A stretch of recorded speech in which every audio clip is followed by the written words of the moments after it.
Voilà, et on y va parce que Georges nous rattrapera. D'abord, merci beaucoup à M. Diguer de m'avoir invité.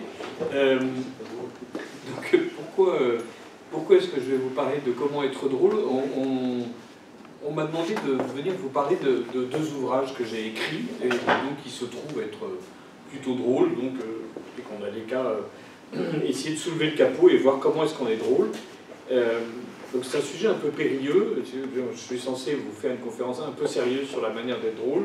Évidemment, j'espère qu'entre-temps, en regardant les bouquins, vous vous direz « Ah mon Dieu, mais comme c'est drôle !» Enfin, voilà. Et donc, on va voir. Alors, si à un moment donné, vous trouvez ça franchement ennuyeux, vous levez le bras, j'essaie de changer de sujet en cours de route, on verra bien. Et je voudrais commencer tout de suite par les maîtres, dire ceux qui m'ont guidé d'une manière générale dans la rédaction de tous les textes où j'essaye d'être drôle, du coup. Voilà. Donc dans l'ordre, il y a Dino Buzzati, que vous connaissez, L'écroulement de la Baliverna, Le désert des Tartares, mais en fait il a écrit un grand nombre de nouvelles plutôt drôles et même franchement comiques, avec un vrai sens du fantastique et beaucoup de tendresse pour la religion catholique, avec plusieurs contes qui mettent en scène le pape, les saints, et avec vraiment à chaque fois une vraie tendresse pour le dogme catholique. Alors pas évidemment, on peut pas dire que Dino Buzzati était un catholique exemplaire, je ne sais même pas d'ailleurs s'il était catholique, mais en tout cas il maîtrise l'imaginaire chrétien, et ça c'était quelque chose d'important. Ensuite Alexandre Vialat, qui est vraiment un maître pour à peu près n'importe quel bon auteur en France, voilà, dont vous avez entendu parler, qui lui était bien français, bien à droite, et qui avait une façon, dans ses chroniques de la montagne, mais aussi du spectacle du monde, de raconter l'actualité en allant chercher des choses éparses et en faisant surgir la logique un peu cachée, dans un style éblouissant. Marcel Aimé, là aussi qui était intéressant, moins pour ses opinions politiques que pour les contes du chat perché. Et la manière qu'il a, d'une manière générale, dans toutes ses nouvelles, mais singulièrement dans cet album, là aussi d'aller chercher un fantastique familier, donc qui n'est pas le fantastique anglo-saxon, on se passe facilement d'orques, de elfes et de charges terribles au fond du gouffre de Bazam dur avec l'épée de Spruzzi. Enfin, donc, voilà. Donc on n'est pas dans le Seigneur des Anneaux, ça se passe très tranquillement. Il y a juste un cygne qui parle à une petite fille pendant qu'un cochon se transforme en arc-en-ciel. Voilà. Donc on est chez nous. Et en même temps, c'est absolument stupéfiant. Alphonse Daudet, voilà, qui lui a le mérite d'être royaliste d'une part, et qui d'autre part, avec les contes de Montmoulin, mais aussi les contes du lundi, a une manière très précise de parler de la nature. Et enfin Giovanni Guareschi, l'auteur du Petit Monde de Don Camillo. Alors je ne sais pas si vous avez lu Le Petit Monde de Don Camillo, mais c'est un bouquin absolument génial. D'ailleurs, tous les trois premiers tomes de nouvelles de Giovanni Guareschi sont un délice de littérature, de politique. Ce sont des ouvrages engagés où là aussi le catholicisme est au cœur du discours fantastique et en même temps un fantastique extrêmement familier, puisque voilà, le Christ et Don Camillo se parlent, le Christ réalise des petits miracles discrets, et on est à chaque fois dans quelque chose de familier, et c'est ça qui est le plus intéressant, c'est cette espèce de familiarité que peuvent apporter la littérature et certains auteurs dans la fréquentation de sujets qui sont censés être terribles, grandioses, majestueux, et au contraire, voilà, Marcel Aimé, Vialat et les autres les rapprochent.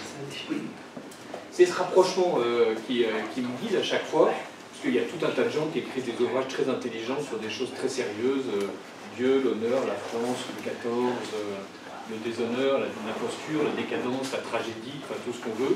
Et donc voilà, donc, le créneau est déjà occupé, donc moi je m'occupe un peu du reste, ce qui est plus simple. J'ai mis deux autres images, c'est les contes et légendes. Je ne sais pas si vous connaissez, forcément, qui n'a pas lu au moins un bouquin des contes et légendes. Donc cette collection que Fernand Nathan a inventée, et où on a les contes et légendes de la mythologie, de la Bible, et en fait il y a des dizaines de volumes qui sont parus et qui ont été édités et réédités Alors pour les plus anciens, mais je crois que même nous qui sommes assez anciens, on ne les a pas connus, c'était voilà, les couvertures années 30. Donc quand on était petit, c'était plutôt les couvertures blanches avec les rayures dorées. Voilà, très bien. On a tous les mêmes souvenirs. Mais au plus, on les trouve. Hein. Bien sûr, on les trouve au plus. Oui, on les a. Parce qu'ils sont beaucoup plus jolis, avec des dessins plus aimables. Mais voilà, donc...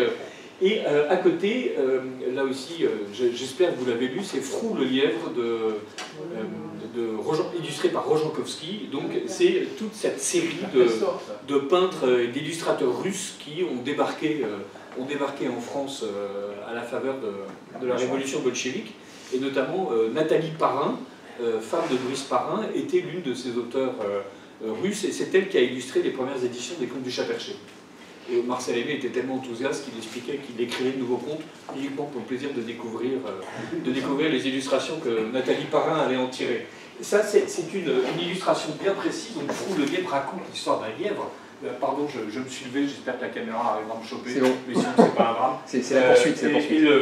C'est Frou le lièvre, donc c'est Linda qui raconte ça, Linda qui était la femme de Rojankowski. Et c'est le schéma où on voit le trajet du lièvre en rouge, le trajet des chiens en noir et la manière dont... Et ça, il y avait quelque chose pour un enfant, cette espèce de carte de la manière dont le lièvre échappe au chien, qui était terriblement concrète et terriblement précise, avec en plus une carte tout à fait aimable, puisque c'est tout juste si on ne peut pas compter les choux dans les jardins. Donc il y avait dans un imaginaire enfantin quelque chose de remarquable. Bon, voilà, ça ce sont les racines de Comment être drôle. Donc Comment être drôle, en gros, lisez de bons auteurs, généralement vous arriverez en les imitant à être drôle. Et puis après, la deuxième chose sur la drôlerie, c'est ce que je fais dans la vie. Et donc, bon, d'un côté, je suis consultant en communication, c'est pas drôle du tout, soyons francs. Mais en revanche, à côté, j'écris pour l'Incorrect, donc depuis des années, une chronique qui s'appelle Gna gna gna est-il de droite? Donc voilà, la belle-mère est-elle de droite? Les carrières sont-elles de droite? Là, il s'agit des carrières de Pierre. Et donc, je m'interroge mois après mois sur la drôlerie des carrières, des belles-mères, et d'une manière générale de n'importe quoi, les tire-bouchons, le brushing, la poussière, le rond de serviette. Voilà, le rond de serviette. Et donc, à chaque fois, soit les gens me donnent une idée. Là, il y en avait deux qui étaient assez bourrés, qui m'avaient demandé ce que je pensais des belles-mères. Je sentais qu'il y avait un problème entre eux, enfin entre eux et leur belle-mère en tout cas. Donc j'ai essayé de répondre poliment que la belle-mère était ou de droite ou de gauche, ça dépendait. En gros, si elle laisse la personne tranquille, elle est de droite quand bien même elle a des opinions de gauche. Si elle est particulièrement énervante, elle doit être de gauche quand bien même elle aurait des opinions de droite. Et voilà. Donc toutes ces chroniques, en tout cas les premières, ont été réunies dans un ouvrage qui s'appelle Le rond de serviette est-il de droite? Voilà. Cet ouvrage, il est né d'une idée en fait beaucoup plus ancienne quand je m'occupais des épées avec David Foubert, Stéphane Giocanti, c'est des noms qu'une partie d'entre vous connaissait. On avait sorti un numéro qui s'appelait L'alcool est-il de droite? Et donc on avait évidemment défendu la thèse que l'alcool est de droite et que le vin est un moyen assez sérieux de rentrer en contact avec Dieu. Et l'idée était excellente et on avait commencé à produire des textes sur le lapin est-il de droite, les ponts sont-ils de droite? Bon, les épées ont disparu. Et comme l'une des bonnes manières d'être drôle, c'est de toujours refaire ce qu'on a déjà fait et qu'on maîtrise bien, y compris en traitant Galat et les autres. Donc quand Guibon a lancé l'Incorrect, je lui ai dit, mais on avait un truc qui était excellent, et j'étais déjà remarquable, et il m'a dit, bah, très bien, si c'était excellent, que tu étais remarquable, tu n'as qu'à continuer, et voilà. Donc ça a été publié à la Nouvelle Librairie. Et puis à côté, il y a En arrivant au paradis, qui est paru l'année dernière, et enfin il y a Politique Magazine, dans lequel j'écris régulièrement, et donc là, le dernier numéro était consacré à Fiducia Supplicans, et donc avec le titre Urbi mais pas Orbi. Vous savez que normalement on parle des bénédictions Urbi et Orbi, donc là sauf que évidemment l'opposition par exemple de l'église africaine ou de l'église américaine fait que c'est certainement Urbi à Rome mais certainement pas Orbi vu la chose. Alors pourquoi est-ce que je vous parle de Politique Magazine? C'est que, alors vous me pardonnerez, c'est le seul moment un peu scabreux de la conférence, mais bon, on est tous adultes, enfin en tout cas on en a l'apparence. Et c'est cette rubrique qui s'appelle l'Imagier. Alors quand vous voyez apparaître un rond rouge, c'est que normalement il y a un gag. Hein, donc, voilà, donc il y a régulièrement des pages dans chaque numéro de Politique Magazine qui prennent des photos et essayent d'en faire quelque chose de drôle. Et donc là, en l'occurrence, en cherchant des images, je vais toujours sur la base d'une banque d'images, et je tombe sur cette séquence de photos de Gabriel Attal, Bruno Le Maire, etc., en train d'écouter le président Emmanuel Macron dire des choses évidemment hyper importantes. Et il y a cette image qui me surprend avec la tête comme ça de Gabriel Attal qui était un peu effectivement particulière. Et comme il y avait Bruno Le Maire qui avait l'air assez satisfait à côté de lui, je me dis ça c'est vraiment intéressant et donc on va regarder. Et Bruno Le Maire, évidemment, depuis qu'il a sorti son bouquin où il y a 2 ou 3 délires érotiques, on se dit, bon, effectivement, c'est bizarre. Et 1 plus 1 égale 2. Et donc, pour ceux qui ne savent pas ce dont je parle, voilà, c'est je vous laisse lire la chose, parce que évidemment, ce sont des mots qui bravent l'honnêteté. Mais donc, c'est le passage que le ministre de l'économie et des finances français a sorti. Donc voilà, au lieu de s'occuper de la nation, il s'occupe à écrire ce genre de sottises. Et alors, il s'en est défendu, évidemment. Il a expliqué, vous êtes nombreux à me demander comment je trouve le temps d'écrire alors que je suis ministre. Alors, il explique, en fait, il y en a qui font du vélo, lui il écrit, parce que évidemment, il a une pensée complexe, il est un peu mieux que nous on fait du vélo, bêtement. Lui, il publie des bouquins chez Gallimard sans aucune aide. En ce qui me concerne, j'écris, et donc c'est comme ça qu'en tant que ministre, il peut sortir des pavés.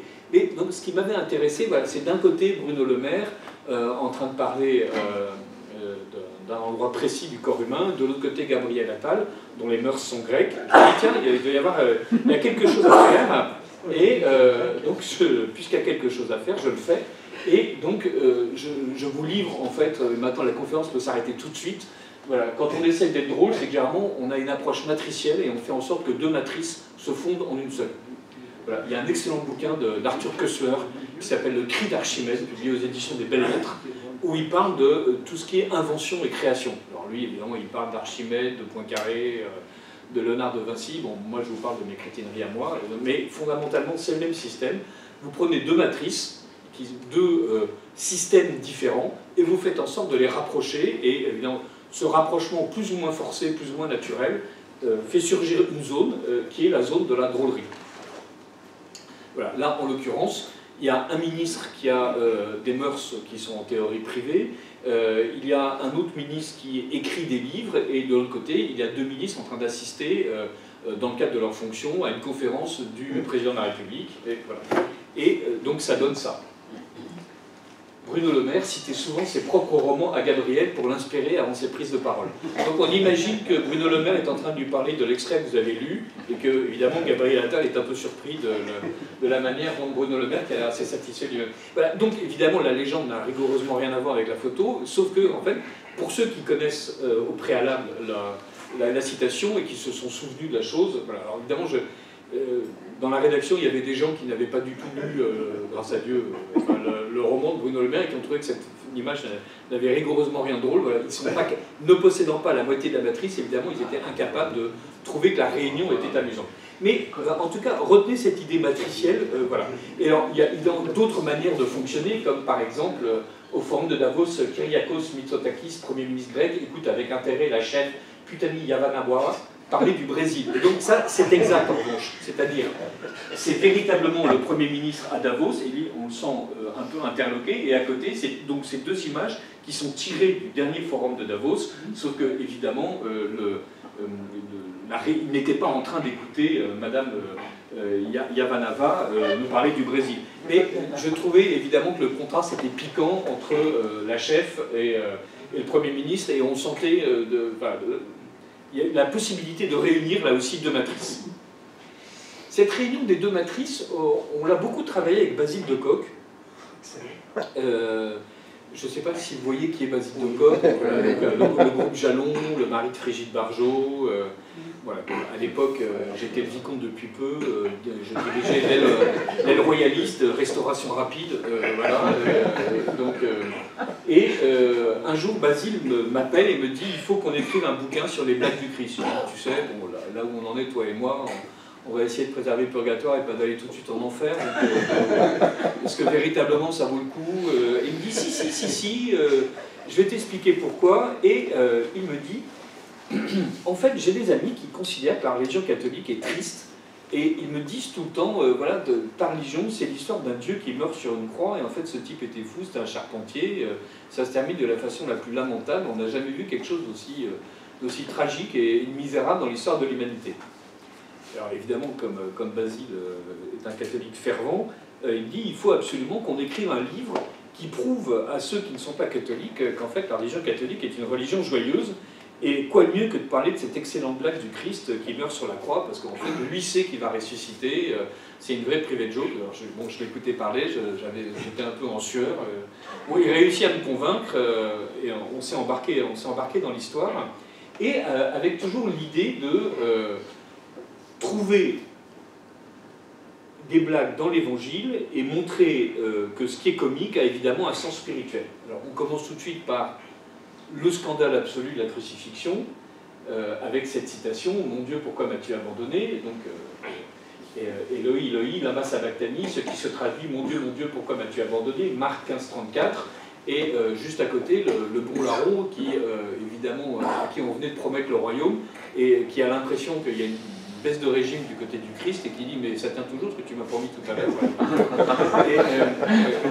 Et donc là, évidemment, toujours l'approche matricielle, c'est-à-dire d'un côté j'ai un Dieu omnipotent et un charpentier crucifié, au milieu c'est un scandale, de l'autre côté j'ai une prière, le psaume 22, mon Dieu, pourquoi m'as-tu abandonné, c'est le début du psaume 22, et j'ai le désespoir, et donc au milieu j'ai le salut.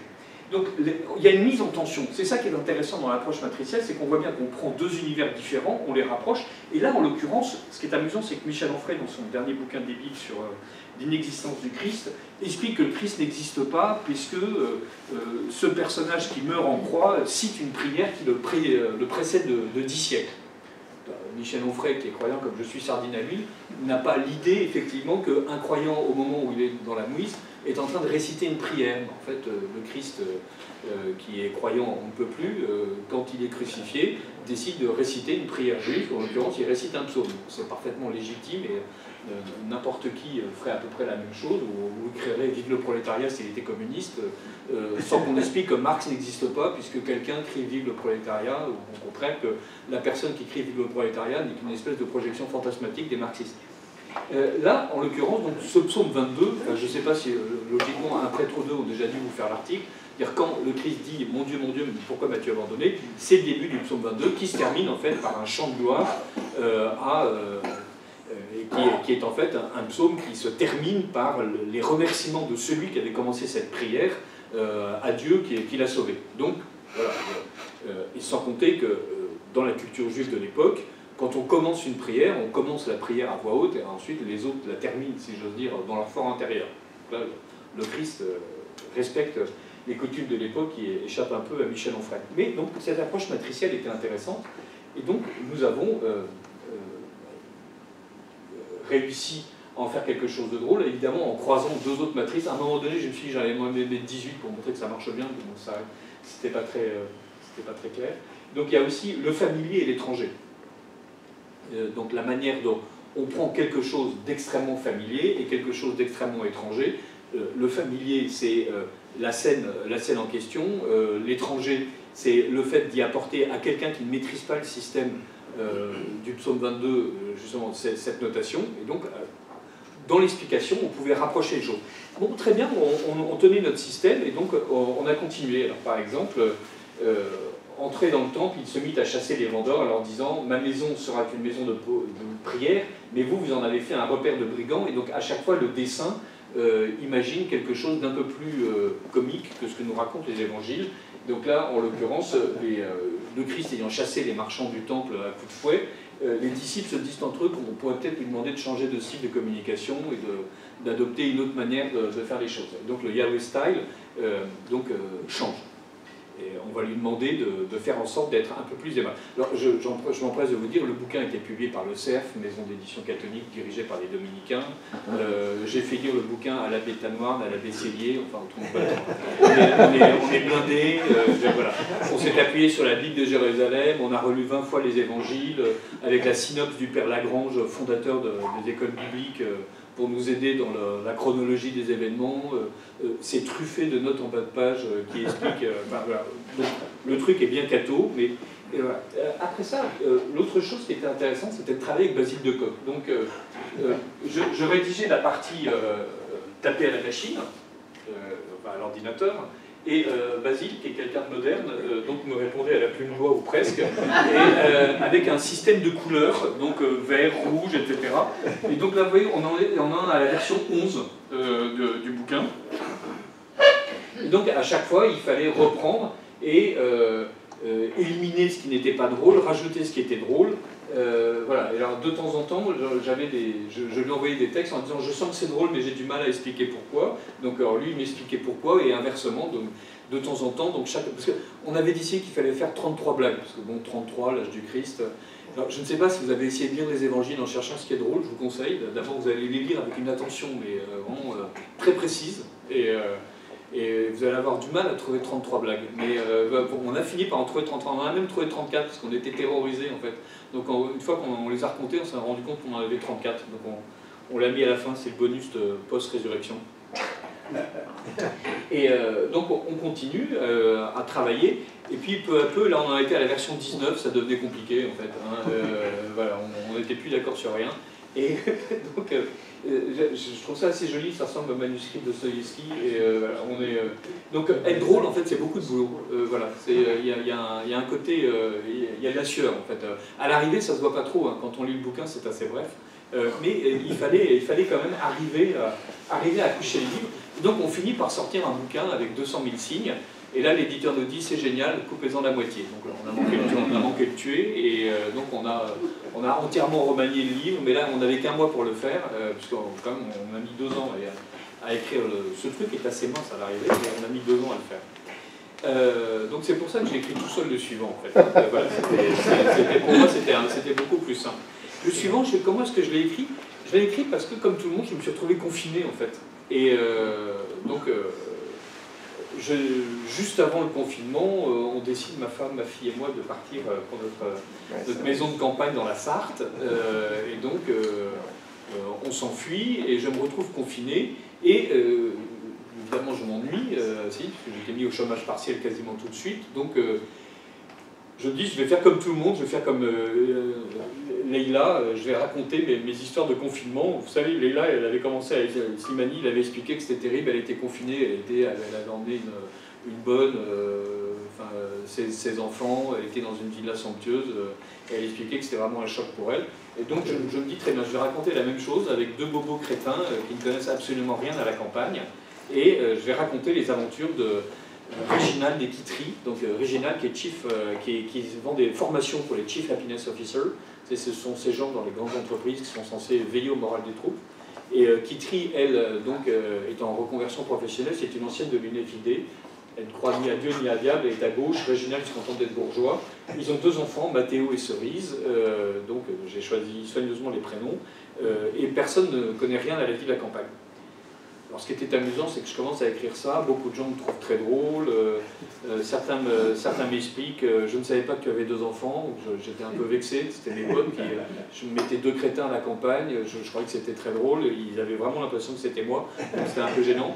Et donc je ne voulais pas non plus vendre tout de suite la mèche, il fallait qu'ils existent, bon, ça marche bien. Et donc à chaque fois on racontait donc, les histoires, jour 48, jour 17, sur la manière dont Réginald des Quitteries vivent la campagne, découvre qu'il y a des bêtes, des scolopendres, des scutigères, des petites araignées qui tissent leur toile la nuit sur la pelouse, qu'il y a des paysans qui leur apportent des légumes sans s'être lavé les mains, qu'il y a des rats qu'ils prennent évidemment pour des pangolins, puisque il y avait des pangolins partout dans les journaux, il y en avait peut-être dans la Sarthe, sait-on jamais. Et on raconte, je raconte ces histoires-là, et à un moment donné, évidemment, j'en pouvais plus de dire pique-pente de mes 2 bobos qui commençaient à me sortir par les yeux aussi. Et donc, après avoir mis en place ce système où à chaque fois 2 personnes sont matriciellement jetées dans un autre univers que le leur, et donc là j'avais bien mon système des 2 matrices, où, puisque je prenais des gens qui ne connaissaient rien de la campagne, ni des us, ni des coutumes, ni des paroles, qui évidemment ne savaient pas allumer une chaudière, qui étaient perdus devant une houe, une fourche bêche en étant incapables de savoir à quoi servait l'un et à quoi servait l'autre, ni même quel était le nom de quel instrument. Donc j'avais mon approche matricielle très tranquille, mais ça finissait par être un peu saoulant, et donc je finissais par prendre en pitié mes bobos que je martyrisais en permanence. Et un jour, donc le jour 17, j'imagine que Jean, qui est la personne qui a accueilli Kitry et Réginald, alors Jean il me ressemble un peu, enfin il est beaucoup mieux que moi d'une manière générale, mais en tout cas déjà il a une maison dans la Sarthe, un peu comme moi, il y a du pâté de sanglier dans la réserve, un peu comme moi, enfin donc voilà, c'était comme, et il a des bouquins de droite dans les champs, un peu comme moi, donc voilà, donc c'était un petit bien. Et donc Jean envoie un petit conte de Sœur Roselyne. Le conte m'était venu pendant la nuit, et j'étais très content de dire enfin quelque chose d'un peu différent, et donc Sœur Roselyne est une petite sœur qui meurt et qui arrive au paradis. Et j'étais très content, et donc voilà, donc, quand Sœur Roselyne mourut, les Sœurs de la Consolation, dont le dernier couvent était à Saint-Paul-Trois-Châteaux, adressèrent une vive prière à la morte, puisqu'elle était désormais au bon endroit, en tout cas on l'espérait, pourrait-elle intercéder auprès du bon Dieu pour que le reste du couvent soit épargné par le virus. Voilà. Bon, et 2 ans plus tard, donc le bouquin, alors, il y a comme ça 5 contes de Sœur Roselyne qui sortent, et je me disais que voilà, je tenais quelque chose, mais 5 contes ça fait pas un gros bouquin, d'autant que là c'était des contes qui étaient écrits pour être publiés sur Facebook, donc c'était des textes assez brefs. Et donc j'avais, c'était plus les Sœurs de la Consolation, hein, c'était devenu la congrégation des petites heures, que j'aimais bien, ça ressemble un peu à Roselyne, on sent le truc, ça sent un peu le 19e, ça sent qu'il n'y a plus grand monde en fait. Hein. Et elles étaient à Saint-Paul-Trois-Châteaux. Alors, mais pourquoi étaient-elles à Saint-Paul-Trois-Châteaux? Voilà. C'est pour les Fuse la Rousse. Ben voilà, exactement. C'est aussi près d'une centrale nucléaire, si je ne m'abuse. Ouais, voilà. Mais j'avais choisi Saint-Paul-Trois-Châteaux à cause d'un texte sur les ronds-points. Donc, qui est l'un des premiers textes que j'avais rédigé sur la cote, les ronds-points sont-ils de droite? Et donc, il y avait notamment, je citais la soucoupe volante de la Effoissière en Loire-Atlantique, mais aussi le trufficulteur en ferraille soudée à Saint-Paul-Trois-Châteaux. Et je me suis souvenu de ça. Alors, comment est-ce qu'on essaie d'être drôle quand on parle des ronds-points? D'abord, on lit des trucs hyper ennuyeux, comme voilà, la forme politique du rond-point, les gilets jaunes saisis par leur lieu de rassemblement par Antoine Bernard de Raymond et Sylvain Bordiec, publié par Conditions humaines, Conditions politiques, Revue internationale d'anthropologie du politique. Donc je passe ma vie à lire des trucs hyper ennuyeux pour en tirer juste un fait. Voilà. Mais je m'étais aussi évidemment inspiré de contribuables associés qui avaient organisé un concours sur le pire rond-point de France, avec des immondices totales. Alors le truc qui a gagné, c'est le masque de Malraux en fer forgé rouillé, je ne sais plus où, et comment s'appelle, le trufficulteur en ferraille de Saint-Paul-Trois-Châteaux avait manqué, lui, faire partie du top 10, et il n'y était pas arrivé. Pourtant, c'est vraiment immonde. Hein. Voilà. Et donc, il n'y est plus, il est parti. Voilà, alors c'est peut-être à cause de moi, j'en serais ravi. Peut-être que mes textes ont une influence sur la réalité. Et donc, ce trufficulteur m'avait absolument terrorisé, et j'avais retenu Saint-Paul-Trois-Châteaux. Et donc, quand je cherche à coller un couvent d'une religieuse qui s'appelle Rosine, une congrégation qui n'existe pas, le tout en déclin, je me dis Saint-Paul-Trois-Châteaux, ça a l'air très bien, le nom est déjà aberrant, allons-y.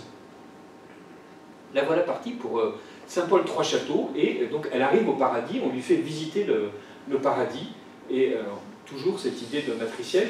Donc il y a un ange qui l'accueille, un ange guide, qui s'appelle Chrysostome, et il lui montre un paradis qui ressemble nettement à la France. J'explique dans le bouquin pourquoi est-ce que le paradis de Sœur Roselyne ressemble nettement à la France. Le paradis de quelqu'un qui est né au Sénégal ressemblera nettement au Sénégal, et le paradis de ceux qui sont morts en Palestine il y a 2000 ans ressemblera nettement à la Palestine il y a 2000 ans. Donc tout ça est logique. Et donc je lui dis, voilà, ici le mausolée des martyrs de la Révélation, à droite la petite ferme des lecteurs de Limite, ils sont encore très peu. Bon, j'en voulais un peu à mort à Limite, il m'avait fait participer dans le numéro 1, et puis à partir du numéro 2, il s'était rendu compte que j'étais beaucoup plus à droite qu'eux, donc voilà, là j'avais commencé à écrire nettement moins, donc là je me venge en expliquant qu'il n'y a quasiment personne au paradis si jamais ils ont écrit dans Limite. Et donc toujours l'idée de mes matrices. Voilà, on est en train de parler du paradis, mais je cite Limite et le Trianon, donc je suis dans un lieu céleste, mais j'ai des références terrestres, donc c'est censé être drôle. On est ensuite dans un autre passage qui est ici, qui est là, c'est Sœur Rosine est morte, donc les religieuses lui ont confié des intentions de prière, elle a envie de filer ses intentions de prière, et l'autre lui dit, vous pouvez les donner à un saint que vous connaissez, qui les portera chaque mois à l'autel des intentions, 4 anges de 2e rang les trieront, les sélectionneront et les présenteront, après examen par le bureau des urgences célestes, au Conseil des archanges de premier rang qui adresse une synthèse trimestrielle. Et là, elle se dit, je suis tombé dans la pire des bureaucraties possibles. Et donc, votre truc, là, ça va prendre une éternité. Et puis, il dit, bah, vous savez, vous êtes 57 millions à mourir chaque année. Et puis, enfin, justement, vous avez raison, ça prend une éternité, ça tombe bien. Vous êtes dans l'éternité, hein, ça s'appelle le paradis, donc le temps ici. Hein, voilà. Il y a Tempus et Vus, Eternitas. Là, on est dans les Vus, vous savez, ça passe lentement. Et donc, elle est pas du tout contente. Et donc, ma matrice, c'est je suis dans un lieu béatifique, mais j'ai cette espèce d'horreur de bureaucratie. Je suis évidemment config de respect, puisque je suis au paradis, que je viens de croiser Saint-Pierre, j'en suis encore tout en babouiné, mais l'autre est en train de me saloper mes prières. Donc à chaque fois, j'essaye de faire en sorte que ce soit drôle en confondant les registres. Donc ça se termine bien, je vous sens inquiet. Donc Saint-Pierre lui dit, mais c'est quoi vos prières? Et donc elle lui dit toutes ses prières. Donc elle commence par Sœur Amici, qui est malade, c'est la seule qui sait faire marcher l'ordinateur et donc qui est capable de remplir la déclaration fiscale. Sœur Véronique, voilà, qui est la seule à être encore capable de faire marcher la voiture et qui va chercher le ravitaillement, donc ce serait sympa qu'elle guérisse vite. Albert, qui est un brave homme. Sa nièce Samantha, qui est droite, qui a besoin d'ange gardien plus. Et elle commence à lui décrire tout, même jusqu'au président de la République, qui doit être si mal conseillé, dit-elle. Donc tout ça, évidemment, paraissait en 2020. Donc c'était censé être encore plus drôle. Et donc la liste était longue comme le monde, minutieuse comme une tapisserie de vieille dame, nuancée comme la réserve d'un marchand de couleurs. Et Saint-Pierre est évidemment ému par Sœur Rosine. Et il fait un signe, les anges empoignent Sœur Rosine et ils volent à tire d'aile jusque sur le Seigneur, en passant évidemment par-dessus l'autel des intentions, le bureau des urgences célestes et le conseil des archanges de premier rang. Et donc on est content pour Sœur Rosine. Et une fois que je tenais Sœur Rosine, là, qui avait couru sur mon clavier, je disais, bah, je ne vais pas la lâcher, je la garde. Après tout, voilà, on est parti sur les prières, on va rester sur ce thème des prières, parce qu'après tout, on passe notre vie à prier, en tout cas on devrait. Souvent, on promet d'ailleurs qu'on va prier. Alors une fois qu'on a fait, on dit souvent union de prière, bien sûr, toute ma sympathie et mes prières. Et puis je dis, mais en fait, si les gens font comme moi, ils promettent des prières, puis après ils ne les récitent pas. Enfin, donc c'est un peu gênant. Et donc j'imagine mon second compte. Alors d'abord, évidemment, Sœur Rosine était toute contente, hein, elle était prête à revenir sur Terre, puisqu'en expliquant que le paradis, c'est un endroit qui était un peu lent, question prière. Et là, elle y reste évidemment, puisque toutes les prières ont été exaucées. Et les religieuses du couvent qui s'étaient rendues compte évidemment que toutes leurs prières avaient été exaucées, prient Sœur Rosine avec enthousiasme. Elle ne prie pas Sœur Rosine, elle demande à Sœur Rosine d'être intercesseuse. Et Sœur Rosine était vraiment tout épatée. Vous vous rendez compte, Grand Saint-Pierre, tout m'a été accordé, même pour le président. Et donc Saint-Pierre lui dit, vous savez, voilà, ce que le Seigneur vous a accordé, c'est que le président soit inspiré, mais cela dit, voilà. Savoir s'il suivra ses inspirations, c'est un peu comme élire un pape, si vous voyez ce que je veux dire. Et donc, là aussi, donc, il y a évidemment ce côté matriciel, c'est-à-dire j'ai mon texte principal et dans mes notes, je suis beaucoup plus perfide, c'est-à-dire le texte, il est gentil parce que Sœur Rosine est quelqu'un de gentil, et les notes sont perfides parce que je suis quelqu'un de perfide. Et donc, la manière dont Sœur Rosine avance ses prières, c'est par exemple le fait que Chrysostome prend les prières et les refile à Saint Restitut. Alors évidemment, je me suis documenté. À chaque fois que je cite un nom comme Saint Restitut, il existe vraiment un Saint Restitut à Saint-Paul-Trois-Châteaux. Voilà. Donc, je vois que vous connaissez tous. Vous savez que Grenoble, c'est nettement plus près de Saint-Paul-Trois-Châteaux que Paris, ou la Sarthe. Hein, donc, voilà. Donc, Saint Restitut est très content. Et ça, c'est une idée en fait que j'ai piquée à Dino Buzzati dans un conte absolument charmant, où il imagine qu'il y a quelqu'un meurt, arrive au paradis, c'est un saint d'importance locale, on l'a complètement oublié, il est dans une chapelle avec une statue complètement empoussiérée, et donc il se rend compte que les autres saints sont très occupés à s'occuper des prières qui leur sont adressées, et lui se tourne les pouces, donc il est au paradis, il est content, mais malgré tout, bon, il ne s'ennuie pas, on est au paradis, donc... mais bon, légère dissonance, dirons-nous, et donc il essaie de faire des miracles, et à chaque fois les miracles sont attribués à quelqu'un d'autre qu'à lui, donc bon, il finit par y renoncer. C'est vraiment un conte de Buzzati qui est absolument charmant, parce que ça se termine par un saint qui lui manifeste une vraie amitié, et donc, ce saint qui n'existe pas a un paradis complété par l'amitié des autres. Et donc j'imagine effectivement qu'il y a des prières qui ne sont pas récitées. Les prières qui ne sont pas récitées, et donc Saint Paul dit, ben, quand vous êtes au purgatoire, toutes les prières que vous n'avez pas récitées, vous êtes obligé de les réciter. Donc voilà, si vous en avez promis d'une manière imprudente, ou chaque fois que quelqu'un meurt, dit « Oui, je prierai pour toi, bien sûr tes gamins, je prierai pour toi, ta maladie, mais je prierai pour toi », là vous vous retrouvez avec une masse de prières absolument inconséquente que vous êtes obligé de prier, voilà, pour faire en sorte que... Parce que vous avez tiré un chèque en blanc, en fait. Et donc, les prières, il y a des grâces qui étaient prêtes à être accordées, et à cause de vous, elles sont... Donc là, vous avez fait enfler votre sac à malice, et il faut que vous le dégonfliez. Et donc, Saint-Pierre l'explique en employant... en fait un vocabulaire financier et économiste. Donc et là, il y a l'économie réelle et l'économie du salut, l'économie au sens le plus noble du terme, et là aussi c'est censé être drôle. Donc, si jamais le gag drôle finit par ne plus être drôle, vous me dites, je changerai le PowerPoint. Et donc, elle enquête. Elle enquête, à un moment donné, elle va voir les anges qui s'occupent de dispatcher toutes les personnes et qui tiennent à jour les CV de toutes les personnes, et elle cherche où sont ses parents, parce qu'elle a rencontré plein de gens au paradis, mais toujours pas ses parents, elle se demande où ils sont, et alors, comment s'appelle-t-il ? L'ange lui dit, mais comment étaient vos parents? Étaient-ils gentils, doux, charitables, serviables, colériques, gourmands, envieux, responsables, citoyens? J'ai fait exprès d'être responsable et citoyen après les pires défauts, voilà, pour faire en sorte que ces vertus républicaines soient mises à peu près au même niveau que colériques, gourmands et envieux. Voilà, ça me paraissait amusant. Et on continue comme ça. Donc de temps en temps, il y a des gens qui n'existent pas, comme Odile de Sadoulet. En fait, j'ai essayé de mettre tous les prénoms de mes petits-neveux, voilà, les enfants de mes frères et sœurs.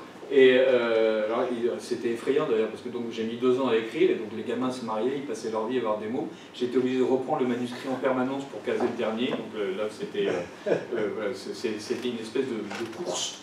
Et à un moment donné, elle a une très bonne idée, c'est de mutualiser les prières. Donc la communion des saints, les mérites des uns servent aux autres, on pourrait répartir le stock de prières. Donc intéressant, on mutualiserait les dettes, réfléchit Saint-Pierre. À voix haute, il avait le goût des métaphores financières qui tenaient de Jésus. Si vous relisez l'Évangile, vous verrez à chaque fois, Jésus parle de capital, parle d'intérêt, enfin il y a une espèce d'économie du salut qui est véritablement une économie de boutiquier, et c'est fascinant parce que ce sont des métaphores très concrètes et des conseils très concrets qui sont tout à fait intéressants. Personne n'y perd rien, c'est gagnant-gagnant. Rosa Sœur Rosine trouvant la formule très professionnelle. Donc voilà, elle essaye elle aussi de se mettre, si j'ose dire, au diapason de Saint-Pierre, qui lui répond tout de suite avec un côté particulièrement pédant. La communion des saints opère, comme vous le savez, comme une fonction non linéaire dans un espace à n dimensions, donc là il l'a paumé. Donc le lecteur aussi, a priori. L'idée c'était de dire de temps en temps ça devient compliqué, parce que si on me demande vraiment de tout expliquer de comment ça marche là-haut, d'une part en fait je n'y suis pas vraiment allé, d'autre part ça va être très compliqué pour moi. Et donc Sœur Rosine se retrouve avec de plus en plus de prières, et elle reçoit aussi les anges gardiens qui sont en train d'être requinqués. Dans ma théorie, c'est que quand un ange gardien sert plusieurs fois, il sert une dizaine de fois, et là aussi, j'ai vérifié auprès des prêtres, ça n'a rien de dogmatique, mais ça n'a rien d'hérétique. Donc ouais, je me glisse dans les interstices. C'est un peu comme les gens au Moyen-Âge qui font des enluminures dans les manuscrits. Il y a un lièvre qui tire à l'arbalète à côté d'une prière, on ne sait pas pourquoi. Il y a un escargot qui tient un gerfaut sur son poing, on ne sait pas pourquoi non plus. Enfin, voilà, donc, il y a un lièvre qui tient un escargot sur son poing, comme quelqu'un qui tiendrait un gerfaut. Et donc, dans les marges des manuscrits enluminés, on sent que le copiste y est allé très tranquillement. Donc je tiens le rôle de l'enlumineur qui fait n'importe quoi dans les marges, mais qui respecte le canon central. Quoi. Et là... Donc les anges gardiens viennent se requinquer quand ils ont perdu quelqu'un qui est allé en enfer. Vous savez, vous mourrez, jugement particulier, vous êtes damné, vous êtes sauvé ou vous êtes pénitent, puis après le jugement universel. Et ben, voilà, si vous êtes damné, vous partez au trou, si vous êtes sauvé, vous allez là-haut, si vous êtes pénitent, vous vous retrouvez au purgatoire. Et donc évidemment, quand vous êtes au purgatoire, votre ange gardien vous accompagne et il essaie de vous faire comprendre comment vous purgez plus facilement et plus vite. Et donc là, il y a 2 histoires entrelacées. Il y a l'histoire de Sœur Roselyne, donc qui est au paradis et qui essaie de faire en sorte que le paradis marche un peu mieux. C'est un peu comme toutes les femmes. C'est un truc d'homme, hein. Donc le paradis, il y a Saint-Pierre, il y a Dieu. Bon, voilà, bon, elle explique qu'elle va faire en sorte que les choses soient un peu mieux organisées. Et au Purgatoire, il y a Christophe, qui est le directeur des éditions de la Pléiade, qui est mort. Donc comme il dirigeait la Pléiade, j'ai supposé qu'il était de gauche, donc je l'ai mis au Purgatoire. Et donc lui, il vit ses aventures en parallèle de celles de Sœur Roselyne, et pour que ça marche bien. Donc il y a toujours l'idée de, voilà, puisqu'après tout je parle de l'au-delà, et comment est-ce que marche le Purgatoire des intellectuels. J'ai parlé du Purgatoire des intellos parce que j'écris des bouquins, évidemment, en gros, il faut que vous lisiez. Mais voilà. Donc, et quand l'ange a son gardé qui a été damné, on lui refait une santé morale au Purgatoire et on le renvoie sur Terre pour qu'il en prenne un nouveau. Donc là, j'imagine qu'il y en a deux qui s'appellent Caleb et Henri. Et qui s'occupe, Henri il s'occupe en gros de gens pas bien, mais c'est pas de sa faute, hein. Voilà, on lui a filé un soldat anglais, on lui a filé un armagnac, on lui a filé un communard, on lui a filé un antifa, donc évidemment à chaque fois ça marche pas, donc les types se retrouvent au trou. Et là ils sont chez Sœur Roselyne, et ils l'aident à trier les prières, et à la tombée du jour, ils prennent un paquet, ils vont porter eux-mêmes au bureau des intentions. Et là, j'avais très précisément en tête les Blues Brothers. Je ne sais pas si vous avez vu ce film des années 80, avec Dan Aykroyd et Jane Bellucci. Et à un moment donné, ils arrivent dans le couvent, ils sont vêtus en noir comme deux croque-morts, et ils disent à la religieuse qui se souvient qu'elle a eu les deux schnappants comme élèves à l'orphelinat, « We are in mission for God ». Et donc, ils leur disent d'un ton hyper pénétré, donc l'autre les frappe à coup de règle, en leur expliquant qu'il faut un peu plus... Et j'avais vraiment cette scène-là, et donc là, j'envoie mes deux anges gardiens en mission comme ça. Et on avance, et là, je vous mets ici parce que personne m'en a parlé, alors j'en étais super content, et j'ai beaucoup insisté auprès de l'éditeur. La typographie diminue, parce que c'est comme si elle n'entendait plus ce que disait l'autre. Voilà, je me dis, mon Dieu, mais c'est tellement artistique, j'ai un talent rare, et en fait, beaucoup de gens ont lu le bouquin et personne ne m'en a parlé, donc voilà, je vous le signale. Donc, quand vous l'aurez acheté, parlez-moi en disant que vous avez trouvé ça. Pour chez le petit en fait. Et voilà. Alors, avec tout ça, ce qui était intéressant pour moi, c'était de parler de la nature et donc de faire en sorte... Alors ça, ce sont des œufs de grenouille, je trouve ça très joli. En fait, il y a quelque chose d'absolument ravissant dans cette image. Et donc ce qui est intéressant, c'est toujours de s'approcher. Et bon, j'avais un peu le poème de Peggy, Ève, voilà, que Dieu met avec eux dans le juste plateau, ce qu'ils ont tant aimé, quelques grammes de terre, un peu de cette vigne, un peu de ce coteau, un peu de ce ravin sauvage et solitaire. Voici vos fils et leur immense armée qui ne soient pas jugés sur leur seule misère, que Dieu mette avec eux un peu de cette terre, qui les a tant perdus et qu'ils ont tant aimés. Et donc ça, c'est vraiment le truc nécessaire quand on essaye d'être drôle et droite, et donc c'est ce que font Vialat, c'est ce que font Marcel Aimé, etc. C'est à chaque fois de partir du réel. Parce que le réel, somme toute, est 10 fois plus riche que tous les univers fantaisistes qu'on pourra imaginer. Alors, puisque je parlais du réel, ce qui était intéressant, c'était donc de temps en temps de mettre dans le livre des vrais mots, comme Cétoine, voilà, qui est une petite bestiole.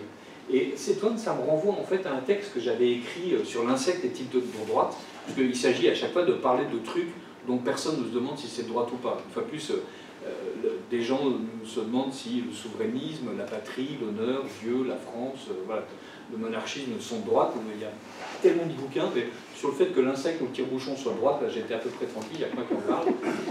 Alors je me suis rendu compte que pas du tout. Hein. Il y a des articles très sérieux maintenant qui paraissent sur les sextoys sont type de droite dans Elle, le jambon beurre est type de droite dans Le Monde. Enfin, donc on sent brusquement il y a une espèce d'appétit sur la politisation des objets du quotidien, mais bon, quand même, genre, moi ça fait plus longtemps que. Et donc l'idée c'était là, Insecte avait créé l'idée de faire une solution écologique saine et durable pour répondre à la demande mondiale croissante de consommation de protéines et de plantes. Insecte exploite des technologies de rupture protégées par 300 brevets issus de 30 familles, lui permettant d'élever des scarabées, monitors et buffalo dans des fermes verticales à empreinte carbone négative. Donc là, il y a à peu près tout ce qu'on aime. Et voilà, on n'est pas plus vertueux. Notre avion sera fait de protéines d'insectes brevetés à empreinte carbone négative, qui sont des ingrédients premium à haute valeur ajoutée. Je ne crois pas qu'on puisse mieux résumer la chose. Et en fait, je me disais, non, c'est vraiment dommage, parce que le nom des insectes, c'est quelque chose de joli. Voilà, la Thomis hirsute côtoie la pisore admirable, cependant que la coccinelle des friches observe de loin le filon des dunes. Ceux qui prirent le temps de considérer la nature de ces petites bêtes qui rampent, volent et courent avaient identifié des traits de caractère, le milabre inconstant et la xylote indolente résument en 2 mots toute une fable de La Fontaine. On aimerait croiser le sylphe poli ou la chloromie agréable, voire l'éristale opiniâtre, note que certains confondent avec l'éristale tenace, il suffit de regarder les tarses jaunes ou 2 premières paires de pattes, c'est très simple. Le pentalum pudique, qui est une punaise et qui n'a rien à voir avec la pudigonde, qui est un papillon, aussi appelé la patte étendue, etc. Nous ne vivrons plus avec eux et nous ne serons plus capables d'appeler drap mortuaire la cétoine grise. Voilà. Donc j'aime bien faire en sorte qu'il y ait des petits échos, puis en plus surtout, quand on est drôle, il faut y aller à l'économie. Vous avez vu, quand on écrit, voilà, il y a ça de bouquins pour arriver à... Il y a ça de texte pour arriver à 2 phrases, donc une fois qu'on a trouvé le mot cétoine, on l'utilise, mais partout où on peut, quoi. Et, évidemment, puisque j'avais parlé des insectes, il fallait que je parle des plantes. Les mauvaises herbes ont des noms charmants qui révèlent leurs qualités, célèbrent leurs vertus ou dénoncent des vices. On aimerait en réciter des litanies. Anthémis puant et crépis fétides, les troncs délicats et bromes cathartiques, fultère officinale et houille commole, dame donzeur et épilogue hirsute, œil du Christ et orge des lièvres, persil des moissons, fausse roquette, pied d'oiseau délicat et fenouil commun. Pour moi, il y avait quelque chose, c'était comme Orléans, Beaugency, Notre-Dame de Cléry. Voilà, les mots débarquent et ils ont une poésie incroyable. Le chénopode puant, qu'on appelle aussi Arroche puante, herbe de bouc et vulvaire. Et donc, toujours, comment est-ce qu'on fait pour être drôle? On cherche. Voilà. Et quand on cherche, on tombe sur l'Hypermédia pour la protection des plantes adventices. C'est une division de l'INRA spécialisée dans l'étude des mauvaises herbes qui porte un nom que j'ai appris, qui s'appelle la malherbologie. Alors, donc il y a un mot que vous ne connaissiez pas, c'est moi de vous deviez connaître, Saint-Paul-Trois-Châteaux, visiblement vous connaissiez beaucoup mieux que moi. Malherbologie, je suis à peu près tranquille, je vous l'apprends ce soir. C'est Apolline. Apolline de Malherbe, oui, c'est pas... Voilà, donc on va pouvoir trouver un nouveau sens à malherbologie. Ouais, et donc ça c'est très chouette parce que la malherbologie, par exemple, la houle que molle, donc puisque il y avait 2 manières d'y aller. Soit on cherchait par les noms scientifiques, soit on cherchait par les noms communs. Évidemment, je suis allé dans les noms communs. Et je tombe sur la houle que molle, qui est quelque chose d'absolument génial, qui s'appelle Holcus mollis. Donc, somme toute, on sent qu'ils ont dérivé ça du français. Voilà, et évidemment, avoine molle, chien dent. Et ce qui est remarquable dans la poésie intense en fait, de ce répertoire des mauvaises herbes, c'est la manière dont ils décrivent les choses. Description de la semence. Semence généralement dispersée sans les glumes, constituée d'une fleur fertile et d'une fleur stérile. Glumes égales dépassant les fleurs, sans long poil blanc. Arête de 4 mm dorsale ou subterminale, genouillée, portée par la laine sérile. Voilà. Description de la plante adulte. Petit nœud dès le plus jeune âge. Plante cespiteuse et poilue. Tige glabre à nœud poilu. Les feuilles sont longues de 4 à 20 cm, vert clair à gris vert. Glabre à courtement velue. La gaine fendue et non renflée, forte pilosité des gaines. En fait, il y a une précision du vocabulaire qui est absolument incroyable, et là, on sent une espèce d'amour pour n'importe quelle plantule et qui était vraiment fabuleuse. Et donc, voilà, là aussi, dans le comment être drôle, surtout ne jamais oublier le référent réel qui est absolument nécessaire. Bon, et donc, puisque j'avais parlé des plantes, j'allais parler de grelinette. Donc la grelinette, vous voyez, c'est cette fourche. Voilà. Et c'est dauphinois, ça. C'est dauphinois, ça a été inventé par donc Monsieur Grelin, voilà, qui a inventé la fourche bêche à 2 manches. Voilà. Le brevet de la grelinette est enregistré en 1964 sous le numéro FR 1378-114, en classification internationale dans la catégorie des besoins humains, hein, rassurez-vous.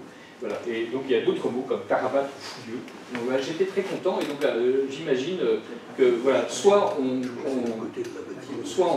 fait en sorte de ne pas utiliser la grelinette, soit on l'utilise et évidemment là je prends Maurras et j'en fais quelque chose de totalement différent qui est un éloge de la grelinette, donc toujours l'idée des 2 matrices qui se rencontrent.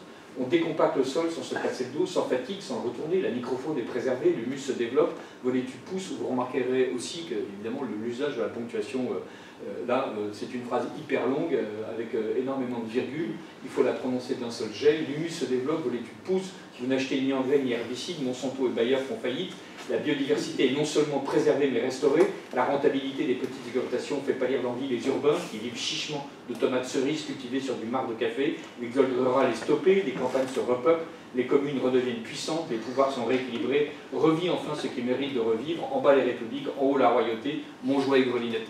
Donc là c'est la lettre de Maurras à Boutan, vous savez, lui disant nous bâtirons l'arche catholique et royale, et donc qui est comment dire, subtilement mis à l'intérieur de la chose. Donc il y a un effet d'accumulation que j'aime bien. Donc voilà, ça par exemple c'est une partie de la table des matières de le rond de serviette et type de droite. Alors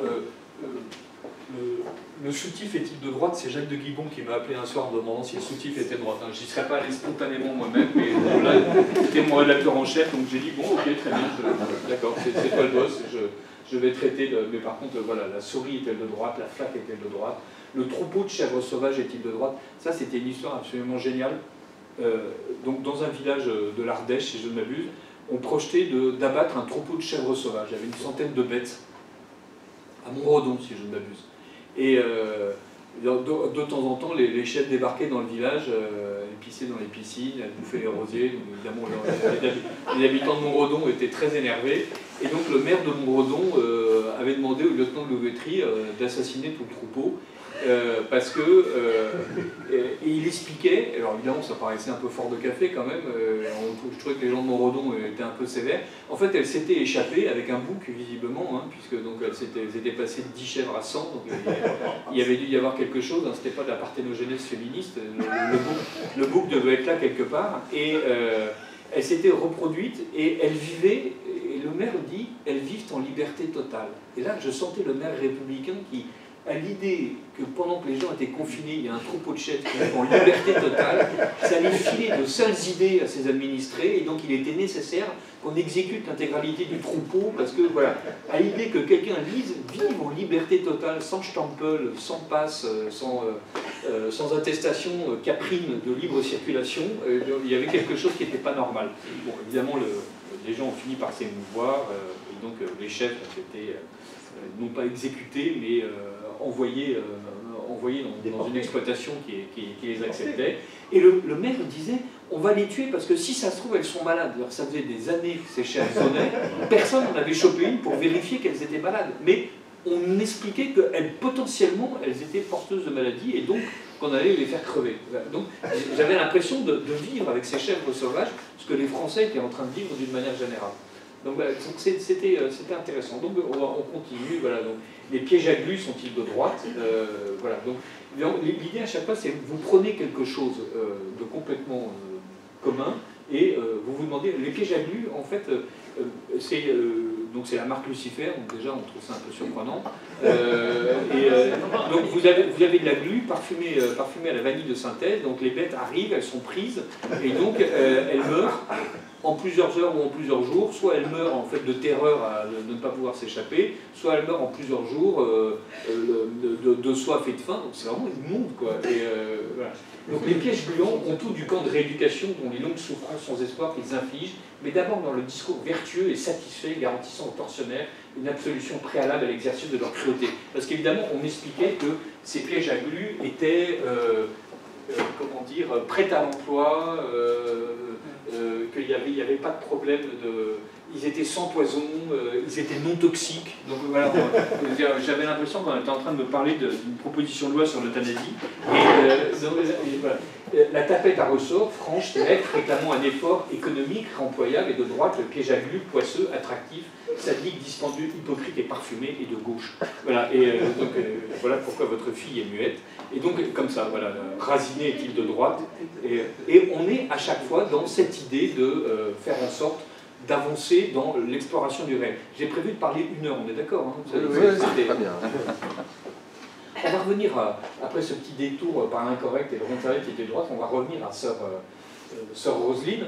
Et donc, peu à peu, il y a tellement de gens qui l'a pris, donc Chrysostome fait tellement d'efforts pour faire en sorte qu'elle devienne sainte, donc elle bénéficie de bureaux plus importants, même Saint-Pierre joue le jeu et lui refile en douce de quoi faire, et donc là, elle a quitté un petit ermitage pour emménager dans des bureaux somptueux, et donc énormément d'anges l'aident et trient l'ensemble des intentions en imposant des étiquettes. Pro présidé, rei publique, contingénio et infimo summe, rei praest. Pour le président de la République qui administre les choses les plus hautes avec l'intelligence la plus basse. Quand même, ils exagèrent, se disait Sœur Roselyne. Ce sont les anges qui imposent des étiquettes. Pro bonis operibus et impresis presertim meis quae semper pecunia indigent. Pour les bonnes œuvres et surtout les miennes auxquelles l'argent manque toujours. Je vous conseille ces prières, elles sont assez efficaces. Voilà, donc c'est Hilaire de Crémier qui a eu la gentillesse de me les écrire. Voilà, je ne suis pas capable de parler latin aussi bien que lui. Et donc, Sœur Roselyne avance et elle finit par, ce soir-là, trouver qu'il y a une intention qui est posée sur la table. Cette intention, c'est Jean, un vigneron, qui parle de ses vignes avec tendresse, de son chemin et de son gros lot avec fierté. Et là, toujours, comment être comique? Bon, j'ai ce ton normal pour parler de Sœur Roselyne, qui est un peu comme une grande enfant. De temps en temps, Saint-Pierre emploie des mots très savants. Et là, évidemment, contraste, matrice, gna. Ma sœur, je vous ai tout dit. J'ai entendu parler de vous par Berthe, qui est toujours fourrée à l'église et qui vient m'acheter mon blanc. Elle en achète des caisses. Parce que c'est du vin naturel et qu'elle dit que c'est parfait pour le bon Dieu. Mais je lui donne la bouteille pour notre curé. Si on ne peut pas offrir une bouteille à son curé, alors franchement, là, j'ai déjà fait 2 parcelles qui sont pourries de midiou. C'est un genre de champignon. Et si celle du Clos du Loup rogneux ne vient pas bien, je n'aurai plus qu'à aller à Pôle emploi et ça nous fendrait le cœur à ma femme, à moi et sans doute à Berthe et au curé. Parce que mon vin est bon, mon vin est franc, il mérite d'être à la messe. Et si je l'ai raté dimanche dernier, c'est que j'étais à la ville toute la journée, vous savez ce que c'est ou pas. Mais c'est l'ouvrage qui commande et Marousse et ma femme étaient à la messe, elle. Je sais bien que je vous demande beaucoup parce que c'est mal parti, la pourriture s'installe partout et vous devez être occupés avec des choses importantes. Mais mes vignes, c'est toute ma vie qui se joue. J'ai demandé à Berthe une photo de vous et je l'ai mis sur le piquet d'Amar du rond de Pilon. Voilà, c'est à vous de voir, je ne vous en voudrais pas si ça ne marche pas, mais quand même ce serait bien triste. Amen. Voilà. Et tout ça, cette prière du vigneron, évidemment, c'est la manière dont on prie nous. Si on récite un Je vous salue, Marie, mais après, quand on rentre en dialogue avec Dieu, avec, vous savez, comme le paysan du Curie d'Ars, je l'avise et il m'avise, voilà, il y a des chances qu'on emploie un vocabulaire normal. Le Clos du Loup rogneux, c'est une allusion à Bande à part de Jacques Perret, donc de temps en temps, il y a je laisse tomber des petits signes à ceux qui sont nettement supérieurs. Et le Clos du Loup, c'est une vraie parcelle de Côte-Rôtie. Voilà, mais là c'est le Clos du Loup rogneux. Oui, j'ai vu. Donc il y a rogneux qui vient pérenniser la chose. Voilà, et donc elle va voir Saint-Pierre et elle fait comme d'habitude, elle lui explique. Chaque fois que Sœur Roselyne parle, c'est n'importe quoi en fait. Je n'y connais rien, il offre à son curé le vin pour la messe. Cana, grand Saint-Pierre, Cana. Et puis ma photo sur un piquet d'Amar, c'est Berthe qui la lui a donné. Ça me gêne terriblement. Alors Saint-Pierre me dit oui, on va peut-être remettons les choses dans le bon ordre. Et donc ils remettent les choses dans le bon ordre, elle et Saint-Pierre. Et évidemment, elle réussit son premier miracle. Et donc ça, j'avais ma première ligne de Roselyne qui réussissait son premier miracle. Et donc le bouquin se termine comme ça, elle a réussi son miracle, les gens affluent, toutes les étudiantes en sociologie épousent les littératures du coin et elles deviennent de droite, enfin bon, c'est un vrai petit miracle. Et pendant ce temps-là, il y a Christophe qui lui est toujours en purgatoire, mais plus ça va, plus il se purge, plus il comprend en fait sa mission. Et à un moment donné, donc, il tombe lui aussi sur son paquet de prières non réalisées. Et donc, il traîne péniblement son chariot. Donc, quand vous êtes au purgatoire, vous avez un chariot dans lequel vous rangez des fiches. Il faut lire le bouquin. On en parlera après, une fois que la conférence sera finie. Et donc là, il est là en train de traîner son paquet de prières pour revenir au purgatoire, parce qu'il a fait un petit détour par les entrepôts. Et il y a une bande d'herbe qui frise. Et donc, qui court vers eux et qui arrache quelques intentions de prière du ballot. Et voilà, la brise les enveloppa, ébouriffant les cheveux de Christophe et les plis de Melchior, emportant avec elle les bordereaux sortis de la caisse, et Dieu était déjà dans la brise. Ça, c'est une citation des Rois 19, 12, 13, c'est un des épisodes les plus jolis de la Bible, où il y a quelqu'un qui attend que Dieu lui parle, et donc le tonnerre sonne, la montagne s'écroule, et à chaque fois les gens ignorent, ça va être Dieu, il dit non, non, c'est... Voilà. Et une fois qu'il y a eu une catastrophe naturelle sur catastrophe naturelle, il y a une brise légère qui souffle, et à ce moment-là, il sort de la caverne en disant « Me voici, Seigneur ». Voilà. Et ça c'est vraiment très très joli. Il est 21h03 et c'est fini.